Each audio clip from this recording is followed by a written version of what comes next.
না, আমরা আমাদের জায়গা থেকে এটাকে মতানৈক্য মনে করি না। আর হচ্ছে হাসনাতের যেই লেখাটা ছিল এটার সাথে কিন্তু আমার হচ্ছে কিছু পারসেপশন, হ্যাঁ, রিসিভ করার ক্ষেত্রে দ্বিমত ছিল। তার পুরো বক্তব্যের সাথে মানে বক্তব্য লাইনগুলোর সাথে কিন্তু কোথাও দ্বিমত ছিল না। একটা জিনিসকে ওর জায়গা থেকে যেভাবে রিসিভ করেছে খুব স্বাভাবিকভাবে আরেকটা মানুষ আরেকভাবেই রিসিভ করবে, এটা মনে হয়। সেম একটা জিনিস আপনার যেরকম মনে হবে আরেকজনের ওরকম মনে নাও হতে পারে ওই জায়গা থেকে। কিন্তু যে বক্তব্যগুলো দিয়েছিল যে একটা হচ্ছে নতুন করে আওয়ামী লীগ, রিফাইন্ড আওয়ামী লীগের যে আইডিয়া, এই সামগ্রিক বিষয়গুলোতে কোনো দ্বিমত ছিল না। এবং আমরা আমাদের জায়গা থেকে স্পষ্ট করে আমাদের পার্টির পক্ষে যেটা বলেছি, আমরা ওই জায়গায় আমরা সবাই ঐক্যমত যে এখানে শুধু বাংলাদেশ সেনাবাহিনী না, এই বাংলাদেশে আর কেউ যেন আওয়ামী লীগের যে কোনো ভার্সনের গল্প না শোনায়, এক।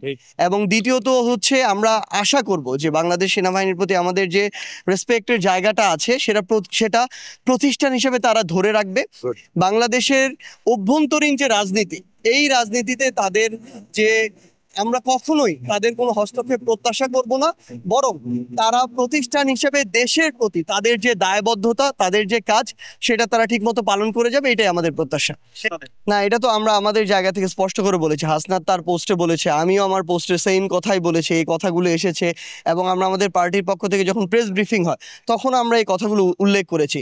এবং আমাদের ভিতরে যেভাবে আপনারা দেখাচ্ছেন যে মতানৈক্য, আমরা মনে করি এটা কোনো মতানৈক্য না, এটা স্বাভাবিকভাবে যে যার পারসেপশনটা তুলে ধরেছে। তবে আমরা অ্যাজ এ পার্টি হিসেবে সামনে আরও ভালোভাবে ফাংশন করার জন্য এই বিষয়গুলো নিজেদের ভিতরে আরও সুন্দরভাবে আলোচনা করে আমরা সেভাবে প্রকাশ করব। এবং আমরা মনে করি যে আমাদের যে ছোটোখাটো কিছু সীমাবদ্ধতা আমাদের চোখে নিজেদেরও পড়ছে, আপনারাও ধরিয়ে দিচ্ছেন, আমরা খুব দ্রুত সময়ের মধ্যে সেগুলোকে ওভারকাম করে সামনের দিকে এগিয়ে যাব। না, এটা তো অবশ্যই এখন এটা একটা একদম ব্যাধির মতো হয়ে যাচ্ছে এই গুজবটা। এবং যে যার মতো করে ফেক আইডি দিয়ে, ফেক পেজ দিয়ে মন মতো আর কি প্রত্যেক দিন তারা খুনি শেখ হাসিনাকে বাংলাদেশে নিয়ে আসছে, আবার প্রত্যেক দিন পালাওয়ের স্লোগান দিচ্ছে। তো আমরা আমাদের জায়গা থেকে মনে করি কি, এটা যেমন আমাদের অবশ্যই এখানে সেল করতে হবে, বাংলাদেশে এখন অন্তর্বর্তীকালীন সরকার কিংবা সামনে যে নির্বাচিত সরকার আসবে তাদেরও এরকম অ্যান্টি প্রোপাগান্ডা সেল করা উচিত, কারণ এটা মানুষকে বিভ্রান্ত করে, জনমতকে বিভ্রান্ত করে। এবং আরেকটা গুরুত্বপূর্ণ বিষয় হচ্ছে জনগণকে এই বিষয়ে সচেতন হতে হবে।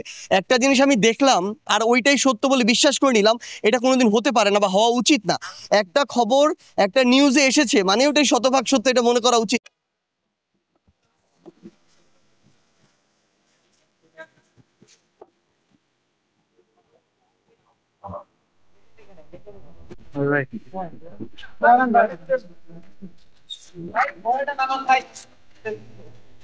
Yeah.